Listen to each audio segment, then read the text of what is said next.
ningún ser humano es ilegal. Los derechos humanos no emergen de una visa a final de cuentas, ¿no? El puente sobre el río no es el que divide, es el punto que une a dos países. Muy buen día, amable auditorio de Likes TV. Los saluda su amigo Luis Pérez Benítez en esta sección de personalidades. El día de hoy, como siempre, tenemos un programón. Tenemos nada más y nada menos que la presencia del licenciado y maestro en Relaciones Internacionales, Juan Carlos Mendoza. Bienvenido, señor licenciado. Es nuestro cónsul mexicano en Laredo, Texas. Una gran responsabilidad que tiene a cargo nuestro cónsul. Bienvenido sea. Muchas gracias. Elsa, ¿cómo estás? Bien, licenciado Luis, bienvenido, licenciado Juan Carlos. Gracias por estar aquí en los estudios de Likes TV. Y el motivo de esta entrevista es para conocerlo a usted más y acerca de las actividades que está haciendo ahora como cónsul de México en la ciudad de Laredo, Texas. Pero cuéntenos, para iniciar, ¿quién lo inspiró a tomar esta bonita y diplomática carrera del servicio exterior? Bueno, se remonta esto un poco a mi paso por la Universidad Nacional Autónoma de México. Yo realmente vengo de una familia muy pobre, mis papás fueron campesinos y tuve la oportunidad de asistir a la Universidad Nacional Autónoma de México porque era una universidad pública, de otra forma no hubiera tenido acceso a la universidad. Y la vocación me surgió en el último año en la prepa. También venía de una prepa de la UNAM, de la prepa 5, la prepa de Cuapa, la de los vaqueros. Claro. Y entonces ahí era un debate entre si ser economista o ser diplomático, ¿no? Entonces, a final de cuentas, yo empecé, me invitaron algunos amigos que ya estaban en la Facultad de Economía y estaban juntas, eran vecinas en el mismo campus, la Facultad de Economía y la de Relaciones Internacionales.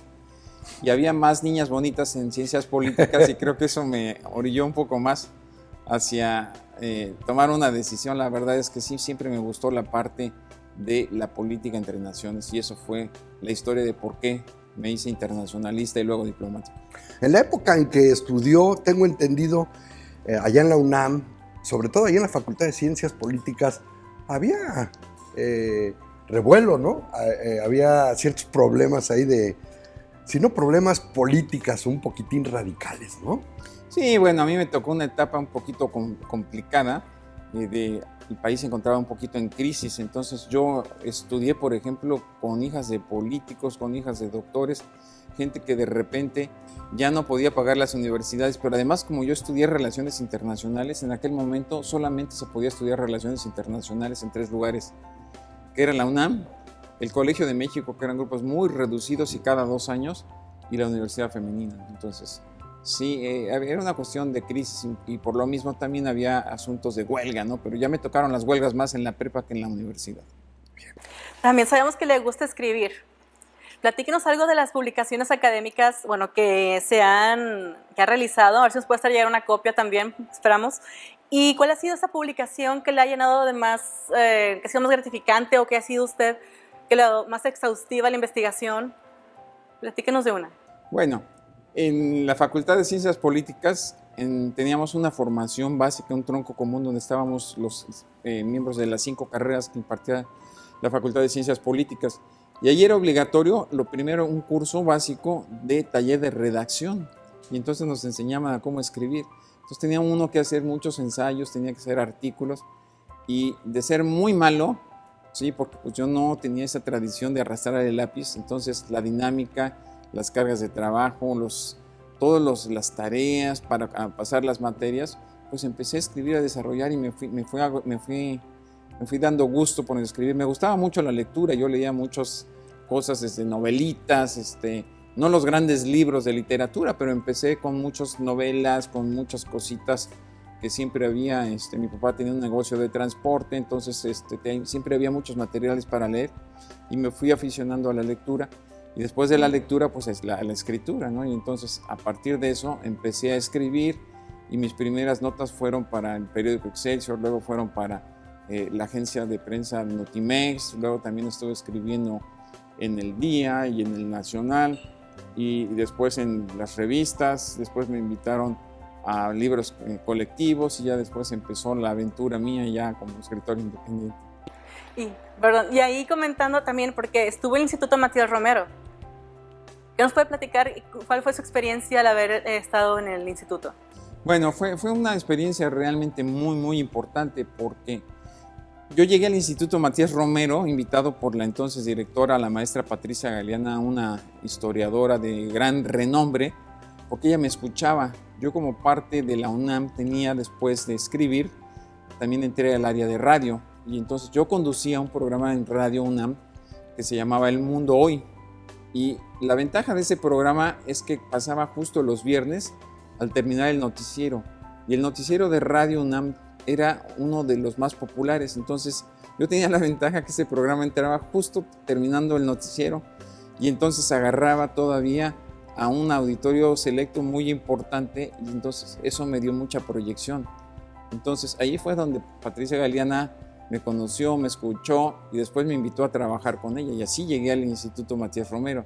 Y estando en el Instituto Matías Romero, primero como subdirector de difusión, pues entonces ahí fue cuando ya se combinó todo para que hiciera el concurso de ingreso al servicio exterior. Entonces yo entré al servicio exterior como todos los miembros del servicio por un concurso público, y posteriormente se me asignó, se me dejó, en vez de mandarme al exterior, me quedé en el instituto. Ya después me promovieron a director de difusión y después director de capacitación, director de estudios, por todos mis antecedentes que yo ya traía de más de 12 años trabajando para la Universidad Nacional en cuestiones de relaciones internacionales. Ya después ahí salté a mi primera inscripción en el exterior, que fue la Embajada de México en Washington. ¿En Washington? Sí. Muy bien, como docente, ¿qué materias impartía allá en la UNAM? Bueno, no solo en la UNAM, sino en otras instituciones. A mí siempre me ha gustado mucho la política exterior de México. Entonces yo lo que impartía eran las clases relacionadas con política exterior de México, seminarios México-Estados Unidos, relaciones internacionales de México, política exterior, y una más general que fue política internacional, pero siempre casi mi ámbito de especialización fue la política exterior de México. Fíjese, y ahorita que estábamos platicando referente a que fue docente en la UNAM, también pues estuvo en la Universidad de Anáhuac, ¿verdad? Estuvo dando clases, lo que lo acercó a entender qué es lo que los jóvenes estamos buscando o qué es lo que queremos en el futuro.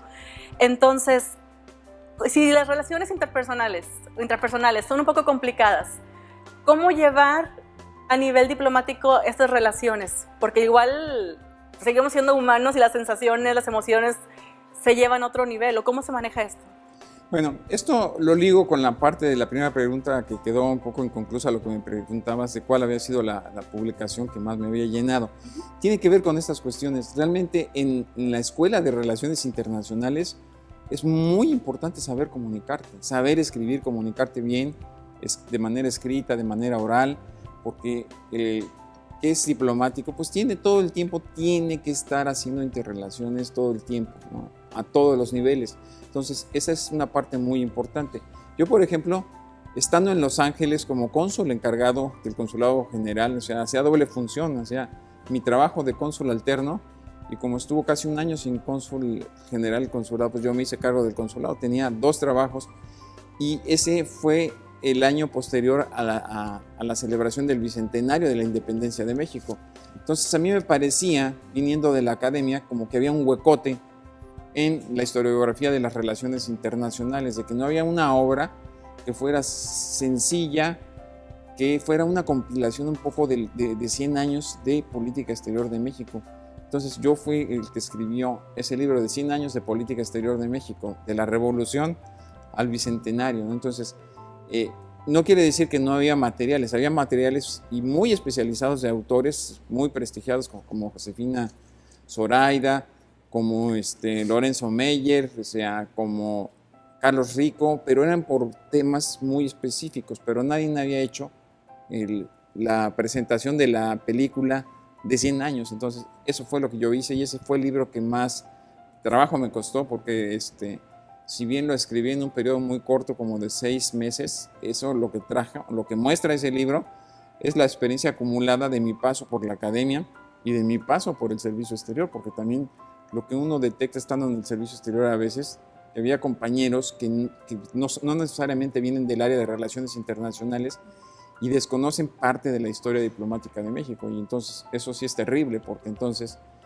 no están al tanto y no están muy conscientes de lo que implica tomar una decisión en un foro internacional. Entonces era esa preocupación, ese libro lo escribí directamente para los especialistas de relaciones internacionales. Muy interesante. Y digo, cada palabra tiene que cuidarse en el aspecto diplomático, porque cada palabra tiene una fuerza muy, muy, muy importante.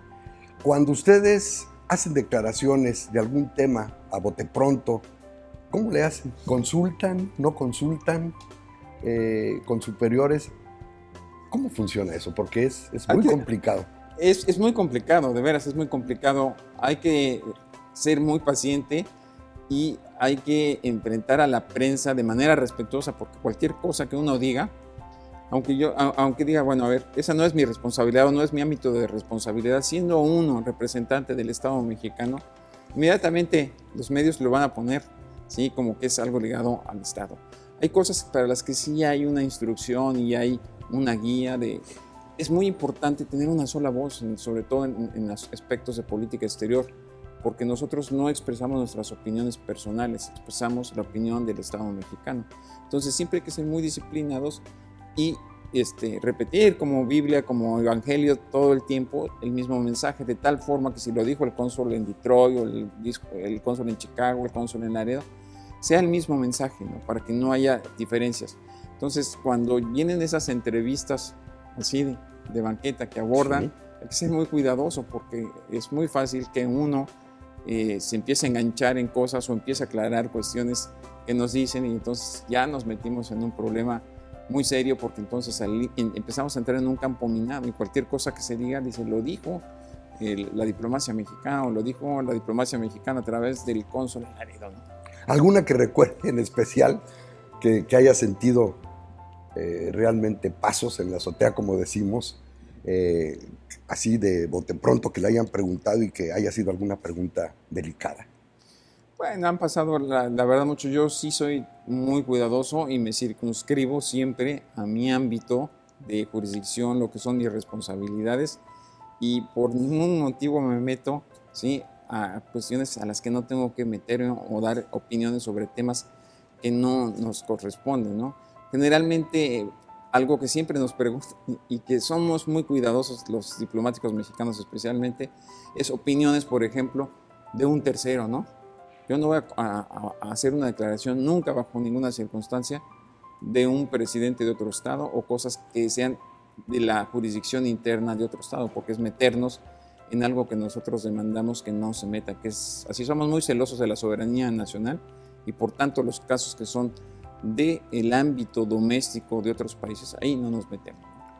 Y justo la pregunta, lo que usted comentaba, licenciado Juan Carlos, respecto a cómo los medios digitales pueden transformar las noticias o la información en una declaración. O sea, los diplomáticos tienen que tener todavía un cuidado más especial que un político aquí en México, lo que me acaba de comentar. Sí, porque muchas veces hay un evento, cubren un evento los medios, por ejemplo, algo de cultura, algo de cooperación, y entonces piden declaraciones y van alargándole, y al final del día, cuando uno ve la nota en medios, es una nota que no tenía nada que ver con el medio, ¿no? Okay. Es con otra cosa que le importaba al medio de comunicación. Digo, es parte de su trabajo, yo lo entiendo, pero nosotros por eso tenemos que ser extremadamente cuidadosos, ¿no? No es que nos dé miedo, ¿sí? Es que cualquier cosa puede tener implicaciones serias. Sí, porque representan al país. Así es. No están hablando personalmente.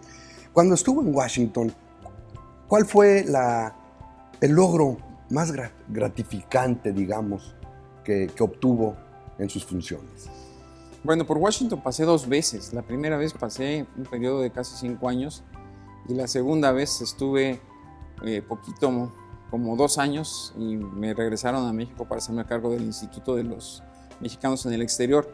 La primera vez yo era segundo secretario, la segunda vez era ministro, o sea, con 2 representaciones y 2 responsabilidades diferentes, porque como segundo secretario era el asistente del embajador alterno y la segunda vez yo era el cónsul en Washington. Entonces, como que son historias un poquito diferentes, ¿no? Si hiciera de las 2, ¿qué fue lo más gratificante? Pues a medida que uno tiene más rango, tiene mucho más acceso a cosas de mayor responsabilidad, por supuesto. Y hacer un trabajo sincronizado y conjunto con los cónsules latinoamericanos creo que fue muy importante. Cuando yo llegué a Washington, yo venía de Los Ángeles. En Los Ángeles, el cónsul de México, pues es así una figura muy importante. Cualquier cosa que dice sale en los medios, cualquier vez que uno va a los medios, pues nos dan el espacio. Y yo llegué un poco ingenuo a Washington y le platiqué a la productora de una cadena de televisión lo que hacíamos en Washington, ¿no? Entonces que si me podía dar el mismo espacio una vez por semana, y me dijo, híjole, cónsul, pues aquí es otra realidad, ¿no? Aquí incluso los salvadoreños son más numerosos que los mexicanos, ¿no? Entonces como, dije, sí, pues sí. Entonces, ¿qué ocurrió? Que me fui a reunir con los cónsules de Centroamérica, con los cónsules de Latinoamérica. Ya había un grupo de trabajo, pero por iniciativa de su servidor le cambiamos el nombre. Era Cónsules Unidos, le cambiamos a GRULAC, Grupo Latinoamericano Consular. Le dimos un sentido diferente. Ya no era nada más las reuniones de donde nos platicamos un poco las experiencias, sino era más operativo. Era un grupo como de presión y empezamos a ir con los gobernadores, con las autoridades de migración juntos como bloque, y entonces me nombraron presidente de ese grupo. Y entonces ya regresé a la misma televisora y les dije, ahora soy el presidente de GRULAC. Ajá. ¿Nos pueden dar un espacio? Y la respuesta fue cuando empiezan. Muy bien. Ahorita que menciona Los Ángeles, allá hay una gran cantidad de mexicanos. ¿Cuál es la relación o cuál fue la relación, por ejemplo, con el Departamento de Policía de Los Ángeles? Tenemos una relación extraordinaria. Los Ángeles, pues es una ciudad muy grande, ¿no? Muy grande, muy mexicana. Y hay muchas autoridades que son de origen mexicano. Entonces, eso como que tiende a facilitar la relación con autoridades. Por ejemplo, tenemos una relación extraordinaria con Villarraigosa. Sí. Villarraigosa es alguien que es de origen mexicano, pero es mexicano de segunda generación. De hecho, él le molestaba que le dijéramos mexicano-americano. Él decía, no, yo no soy mexicano-americano. Yo soy un ciudadano estadounidense de herencia mexicana, ¿no? From Mexican Heritage, es lo que le gustaba decir, que era de herencia mexicana, ¿no? Entonces, esa cuestión facilitaba mucho. Luego vino Garcetti, que Garcetti tenía un plus sobre Villarraigosa, porque Villarraigosa pues tenía origen estadounidense y mexicano. Garcetti tiene estadounidense, mexicano y también italiano, judío, entonces es una relación mucho más amplia. Y con los dos, la verdad es que los cónsules de México tienen una relación excepcional. Había un enlace hispano y todas las cosas lo hacía mucho más fácil, pero alguna vez tuvimos un encontronazo muy fuerte, estando yo encargado del consulado, porque había ocurrido un asunto de que la policía había matado a un ciudadano guatemalteco con un cuchillo muy cerca del consulado de México. Empezó a amenazar gente y lo acusaban de que había sido brutalidad policíaca, ¿no? Que quizá no era necesario que le hubieran disparado para haberlo sometido. Y pocos días después de eso sucedió un incidente con un chico mexicano, ¿no? Que estaban jugando dos chicos y uno de 13 años más o menos, pero con un cuerpo de adulto, ¿no? Bastante, un poquito obeso, desarrollado. Estaban jugando con pistolas de plástico. Llegó la policía en una de las ciudades ahí, satélites de Los Ángeles, y le disparó. Entonces, eso motivó el levantamiento de la ciudad. Entonces, como teníamos tan buena relación con la policía, pues fuimos juntos, nos sentamos con la comunidad, hicimos entrevistas. Entonces, esa es la cuestión que tiene que hacer el cónsul. Empezar a platicar, empezar a tratar de armar qué ocurrió. Y entre todo eso nos dimos cuenta que sí había habido un abuso policial, que había algunos testimonios que después la gente se espantó, pero esa primera cuestión original que armamos la escena sirvió al abogado defensor para hacer una demanda a favor de este chico, y finalmente la ciudad de Los Ángeles fue condenada por un juez a pagar por brutalidad policíaca y por los costos que tendría que hacer ese muchacho que quedó parapléjico, $24 millones, ¿no? Entonces, wow. Fue algo que finalmente pues colaborábamos, ¿no? Pero cada quien defendía pues sus intereses. Entonces, esos son encontronazos que tenemos que darnos con ellos, pero de una manera cordial. Eso no nos hizo enemigos, ¿no?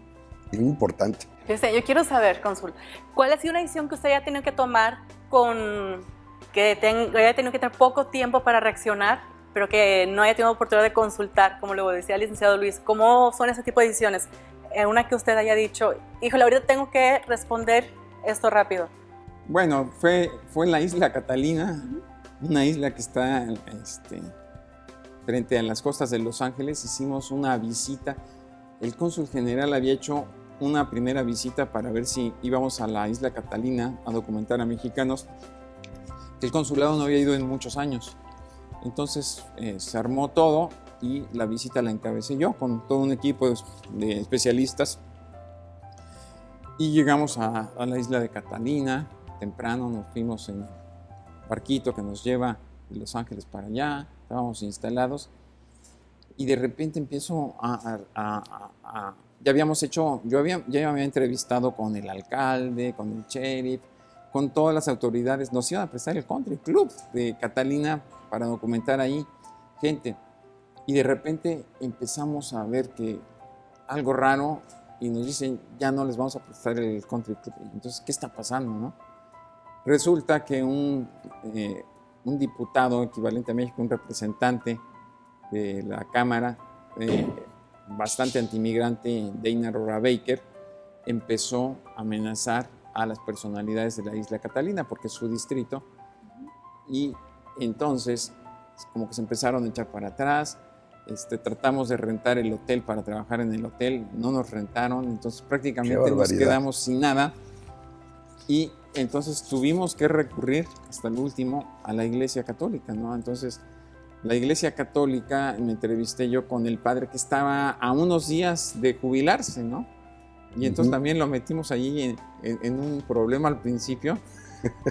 Y ahí trabajamos. Después el padre estaba un poco enojado conmigo porque me dijo, me mintió con su... Le dije, no, padre, yo no le mentí. Pero es que no me contó la otra historia. Ah, bueno, porque esto tampoco me la preguntó, ¿no? Claro. Entonces yo le dije que andamos buscando un lugar, no le dije que estaba Rora Baker y que los teníamos encima, ¿no?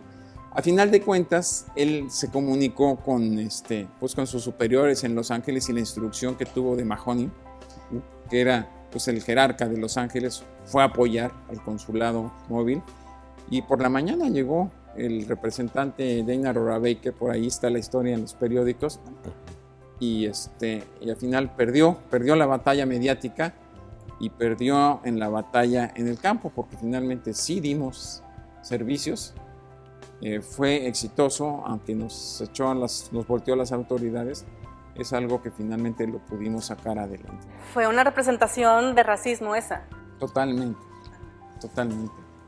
¿Y los trabajos los hicieron dentro de la iglesia? Los hicimos en el salón comunitario de la iglesia. Así es. Interesante.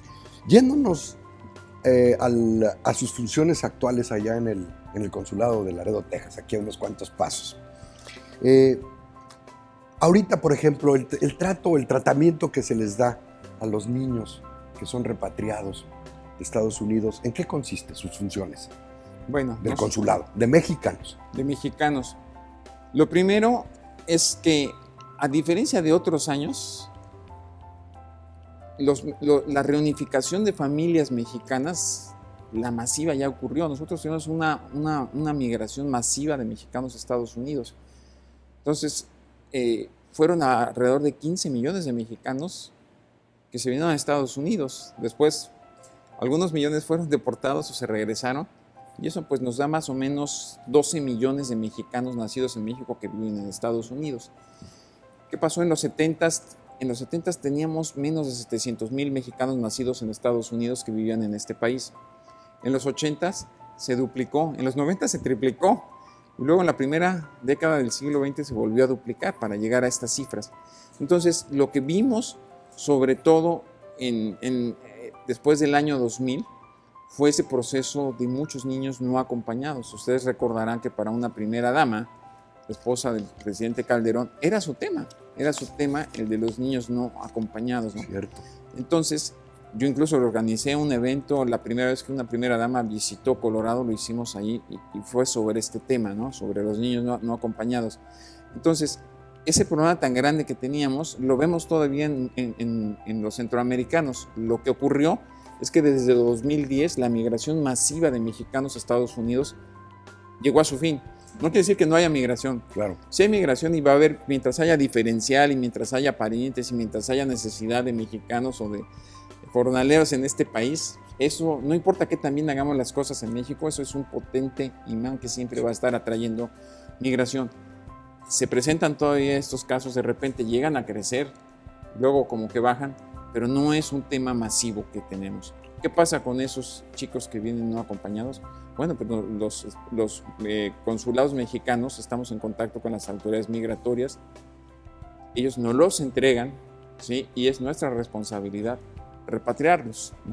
Entonces, nosotros como estamos en la frontera, pues nos sincronizamos con sus papás o todo, y con las autoridades aquí locales para ver la repatriación de esos chicos a México, ¿no? Ningún salvadoreños, hondureños, nada que ver con el Nosotros consulado. no repatriamos esos chicos. Aunque pasen por México. Aunque pasen por México, ni los pueden regresar a México porque no son nacionales mexicanos, para eso están sus consulados. Tierra adentro hay muchos lugares. Yo antes de regresar a México, la última vez que estuve en Estados Unidos, les decía que hicimos el GRULAC y hacíamos bastantes visitas, y sobre todo con los países del Triángulo, ¿no? Con El Salvador, con Honduras y con Guatemala, a estos centros, y casi no había mexicanos, eran uno o dos, pero sí había muchos menores centroamericanos, ¿no? Entonces estaban ahí en estas casas que paga el gobierno estadounidense y es donde los tienen hasta que se decide su situación, si los regresan a sus países o si las autoridades, muchas veces las autoridades estadounidenses los ponen a cargo de aquí, de los órganos representantes, de los órganos correspondientes, y a veces los niños son adoptados por familias, ¿no? Entonces por eso es importante que entre rápido el consulado. Ajá. Antes de que se tome una decisión. Para nosotros, por supuesto, la importancia es repatriarlos a sus familiares, a sus padres o a sus abuelos, a sus tíos en México, antes de que queden aquí en custodia de las autoridades estadounidenses y luego pasen a ser adoptados. ¿Cómo surgió la idea de Pregúntale al Cónsul? Porque antes no estaba. Bueno, eso tiene que ver con la experiencia que yo he tenido en los últimos años. Yo tengo 27 años en el servicio exterior. De esos 27 años, los últimos 17 he estado trabajando con las comunidades mexicanas, ¿no? No es una idea que te llegue un poquito así del cielo, que te cae un rayo, no. Es parte de la realidad lo que te va viendo cómo tú le haces frente a necesidades. De repente hay críticas que creo que no siempre le ayudan mucho a las representaciones, porque puede haber alguien que tuvo una mala mañana y tuvo algún enfrentamiento con algún usuario que no debería, ¿sí? Y para el usuario del consulado, si no sale con el pasaporte, con la matrícula, con el trámite, porque le faltó por su responsabilidad alguna parte, pues siempre le va a echar la culpa al consulado, a la gente que lo atendió, ¿sí? Porque así somos, así desafortunadamente así somos. Y luego hay una crítica y entonces que nadie lo atendió. Entonces, para que eso no suceda, pues entonces es el asunto de que yo siempre, por donde he estado, me gusta abrirle las puertas a cualquier persona, a cualquier empresario que sea muy importante y a cualquier persona ordinaria, ¿sí? Independientemente de su situación migratoria, por supuesto, simplemente con ser nacional y muchas veces no siendo nacionales que quieren ver al cónsul de México, los atendemos. Entonces el cónsul está abierto para cualquier persona que quiera tratar un asunto que le pueda ayudar o que lo pueda orientar el cónsul. Para otras cosas, pues igual a veces los atiendo, pero digo, oigan, discúlpenme, pero lo que usted me plantea pues está totalmente fuera de mi ámbito de jurisdicción, de responsabilidades, y ahí sí no le puedo apoyar. Lo que le recomiendo es que vaya a ver a tal persona, ¿no? Entonces de eso se trata. Entonces cualquier persona puede solicitar una cita a información LAR, del área de información, @sre.gov.mx. @sre.gov.mx es la terminación de todos los correos de la Secretaría de Relaciones Exteriores. Entonces ahí piden, y por lo general los lunes en la tarde es cuando atendemos esas peticiones. ¿Qué tipo de, digamos, trámites? La palabra trámite no me gusta, pero ¿qué tipo de trabajo hacen en el consulado? Porque son muchas las funciones, bueno, pero las más importantes. Bueno, yo si les digo esto, Sé que van a brincar de las sillas. Hacemos 44 trámites en el consulado. 44 diferentes trámites en un consulado. Son muchísimos. No hay una oficina en México que haga el número de trámites que nosotros hacemos y de temas tan diversos, ¿no?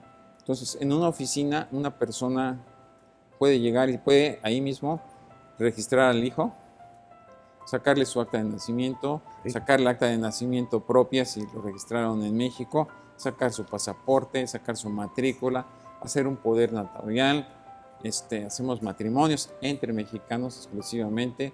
Si tiene que hacer algún asunto en México que no puede venir, pues puede hacer un poder notarial. El cónsul también es notario. Testamentos. Puede hacer su testamento, por supuesto, ¿sí? Entonces, para un extranjero, pues ofrecemos las cuestiones de las visas. Ningún estadounidense requiere, ni ninguna persona que esté en Estados Unidos con una visa requiere una visa para estar en México hasta 180 días. O sea, siempre y cuando tenga entradas múltiples que pueda entrar y salir. Pues, para eso no se requiere visa. Las visas se requiere para lo que se quiere establecer, hacer un negocio, pero el turista pues no requiere visa. Entonces, básicamente los consulados trabajan el tema de la documentación y los trámites más populares, por supuesto, son el pasaporte, la matrícula consular, las actas de nacimiento. Esos son trámites como los que llevan mucho del porcentaje de los temas de documentación. Luego viene el Departamento de Protección a Mexicanos, ¿no? Que es fundamental. En un consulado como Laredo, a diferencia del consulado en Los Ángeles, pues la mayor parte de los temas tienen que ver con la protección. Yo diría que probablemente el 75-80% de nuestras actividades se enfocan a el área de protección, porque aquí sí tenemos que tener relación y estar con la patrulla fronteriza, estar con con CBP, estar en contacto con ICE, por supuesto, estar en contacto pues con los mexicanos y estar viendo las repatriaciones. Aquí hay mucho tipo de migración, la migración que pasa, la migración que regresa, los que son deportados. Entonces tenemos que estar nosotros en contacto, tenemos que entrevistarlos, los que son detenidos. A veces la gente piensa que con cruzarse el río ya la hizo. No, o sea, más adelante están los puntos de chequeo de las autoridades migratorias. Entonces es muy complejo. Entonces en esta época del año especialmente lo que les aconsejamos a la gente es que no arriesguen su vida. De verdad, es muy peligroso cruzar indocumentado Estados Unidos por esta región y más hacerlo en tiempos como con tanto calor, ¿no? O sea, tenemos muchísimos casos ahí de deshidratación, de gente que luego se pierde, entonces gente que pues se ahoga en el río. Entonces esa es otra parte importante que lo hacemos, los temas de protección. Tenemos los asuntos comunitarios. ¿Qué son los temas comunitarios? Pues son los temas que se empezaron a meter en los consulados a raíz de que empezaron las políticas antimigrantes. Ustedes se acordarán de un personaje de California llamado Pete Wilson, sí, cómo no. ¿sí? Que estableció la propuesta 187 para retirarle servicios y negarle servicios básicos a personas simplemente porque eran indocumentados. Entonces eso fue terrible. Y eso propició toda la crisis y toda la migración masiva, porque los mexicanos entonces decidieron ya no cruzar la frontera y quedarse y traerse a las familias, ¿no? Por el riesgo que implicaba todo esto. Y lo hicieron también muchos centroamericanos, ¿no? Antes la migración era circular y eso se acabó gracias a las políticas antimigratorias, tuvieron el efecto contrario. Entonces eso nos llevó a que en la red consular tuviéramos que empujar otro tipo de servicios comunitarios. Servicios de salud. En toda la red consular tenemos las llamadas ventanillas de salud, ¿sí? Que son servicios de salud preventiva, vacunas, detecciones rápidas de azúcar en la sangre, de glucosa, de colesterol, varios servicios que hacemos con gente especializada. El consulado no tiene doctores, pero sí tenemos muchos aliados, ¿no? En particular en esta área, el doctor González, el Departamento de Salud son aliados extraordinarios. Tenemos asesoría financiera, o sea, la gente debe saber que tiene que tener acceso a la educación financiera. Es muy malo estar en las sombras por falta de documentos migratorios, pero también es muy malo no tener historia crediticia, porque entonces todo lo que compra uno a crédito, ¿sí?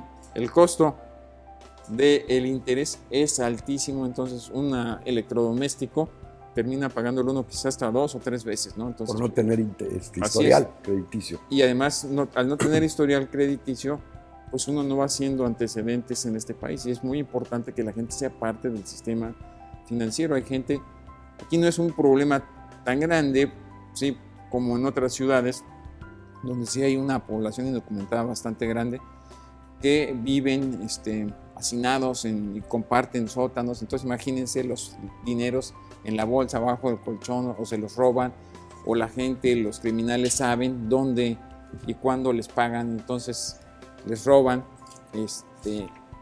Y esas cuestiones hay que eliminarlas y prevenirlas mediante la bancarización. Entonces esa cuestión es también muy importante. Tenemos la ventanilla de educación. Hay muchas personas que vinieron aquí y que tienen hijos que ya nacieron en este país, pero si no conocen los sistemas educativos y cómo funciona, pues no pueden aprovechar y mandar a sus hijos a la universidad. Entonces, todos esos temas comunitarios los tenemos ahí y tenemos algunas otras cuestiones también.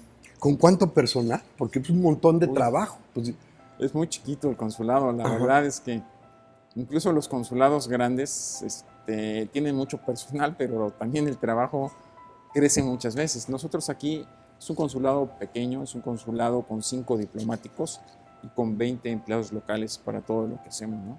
Imagínense, todos los días tenemos que estar yendo a la patrulla fronteriza, tenemos que estar yendo a los puentes, tenemos que estar yendo a la corte, tenemos que estar yendo a hacer visitas. O sea, realmente el equipo, yo le tengo un agradecimiento, un respeto enorme al equipo de los consulados, porque los diplomáticos y los locales es un personal que hace un trabajo extraordinario, sobre todo en frontera, ¿no? No, en esta área tienen todo tipo de problemas. Sí.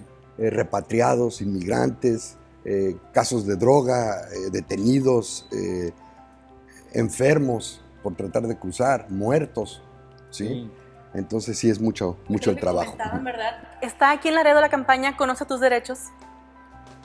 Lo de para cuando que no te lleguen a asustar, ¿verdad? Digamos. Sí, bueno, es una buena pregunta. Hay un ambiente difícil ahorita contra los migrantes en Estados Unidos. Laredo no es un lugar como Houston o como Los Ángeles o como Chicago. Reitero que hay una población indocumentada grande, aquí es mucho más reducido, muy reducido. Entonces, no es un problema que ahí se esté aquí haciendo ese tipo de campañas redadas. O sea, generalmente lo que están haciendo es buscar a gente que tiene una orden de aprehensión, que tiene ya una sentencia, que son considerados por ellos como fugitivos. Los buscan, pero cuando llegan a algún lugar, si está en la casa de Juanito Pérez y ya hay 10 personas que estaban indocumentadas, pues para ellos están haciendo su trabajo y se los llevan. Ellos dicen, es que no fue una redada, pero el daño colateral ya está hecho y tuvo exactamente el mismo impacto que si hubiera sido una redada, ¿sí? Claro. ¿Sí? Claro. Que no están poniendo operativos específicos, sí, pero cuando hay estas cuestiones, el daño colateral es terrible y es algo que lastima no solamente a los mexicanos, a las comunidades migrantes, porque la gente está acá porque tienen una necesidad, porque vinieron a buscar una vida mejor, pero sobre todo porque en este país se requiere esa mano de obra.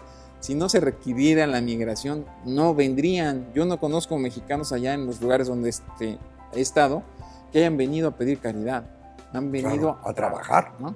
Entonces, la gente, a final de cuentas, hay leyes y todo, hay que obedecerlas, pero los derechos humanos y los derechos civiles están ahí para protegerlos, porque la legalidad de un hombre viene de otras cosas. O sea, no hay ser humano que sea ilegal, ningún ser humano es ilegal, y menos illegal alien, o sea, como si fuera alguien no humano, ¿sí? Porque vienen aquí a trabajar y los derechos humanos no emergen de una visa a final de cuentas, ¿no? Para decirlo claro. Una pregunta. Hay cierta confusión actualmente en la cuestión de si es México o no tercer país en cuestión migratoria. ¿Cómo Tajante, está? México no es tercer país. No es tercer país. No va a ser tercer país. No vamos a aceptar ser un tercer país. Simplemente hay una situación humanitaria a la que le estamos haciendo frente, y por eso el gobierno de México está apoyando a los hermanos centroamericanos, pero no como tercer país. No como tercer país, muy claro. Muy bien. ¿Algo más que desea agregar? Que no le hayamos, algo que quiera manifestar, que no le hayamos preguntado, que no hayamos tocado por el tiempo. Algo que me ha llamado mucho la atención aquí en Laredo es que aquí de verdad se vive, es otra historia, es una historia muy diferente de la frontera, la ciudad es tierra adentro, y estoy sorprendido de los niveles de colaboración, de verdad. Las autoridades, cada autoridad tiene sus propias responsabilidades, pero hemos tenido reuniones muy, muy respetuosas, de mucha colaboración con CBP, con ICE, con la patrulla fronteriza, con el alcalde, ni se diga, ¿no? Los alcaldes trabajan juntos, los alcaldes de los dos Laredos, con Tano Tijerina, con Henry Cuellar, realmente gente muy atenta, y yo no he encontrado aquí sino amigos de México, una colaboración enorme, una interdependencia como seguramente no se da en ningún otro punto de la frontera entre México y Estados Unidos. Y entonces aquí yo he estado insistiendo en que aquí el puente sobre el río no es el que divide, es el punto que une a dos países que son vecinos, que son socios estratégicos y que son amigos. Y de hecho lo he visto también a usted muy activo con Canadá, ¿sí? con las relaciones de Canadá. Platíquenos un poquito de su experiencia. Bueno, Canadá finalmente es América del Norte, somos una región, somos 3 países, es una región. El comercio no es tan grande con Canadá, pero Canadá es un actor muy importante en América del Norte, y para la competitividad que se está haciendo a través de lo que hoy todavía es NAFTA y que pronto va a ser para nosotros el TEMEC, ¿sí? Pues Canadá es una pieza muy importante porque son los 3 países, y es ese tratado en América del Norte de libre comercio lo que ha ido permitiendo que se vayan construyendo cadenas de valor. Y cuando estamos haciendo cadenas de valor, hay partes de los procesos que se ponen en los 3 países. Un ejemplo muy claro, un Learjet, de esos aviones chiquitos para ejecutivos, el motor es Bombardier, se hace en Canadá. Toda la parte de los arneses, los fuselajes y todo se hacen en Querétaro, México. Y ese Learjet termina armado en Wichita, en Kansas, con la etiqueta, de hecho, en Estados Unidos, pero ese está hecho en Norteamérica. Es una cosa como nos estamos integrando. Pero además, esa creación de oportunidades para México, para los mexicanos en México, es uno de los elementos que nos explica por qué se detuvo la migración masiva.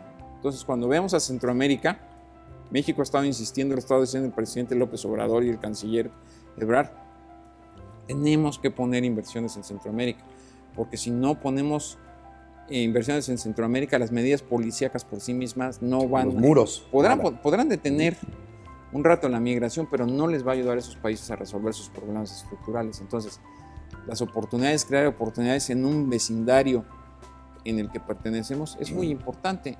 Y con esto termino. Si no compartimos los bienes, vamos a terminar compartiendo los males. Muy bien. Pues estoy muy contenta que haya estado aquí el licenciado Juan Carlos Mendoza. Así es.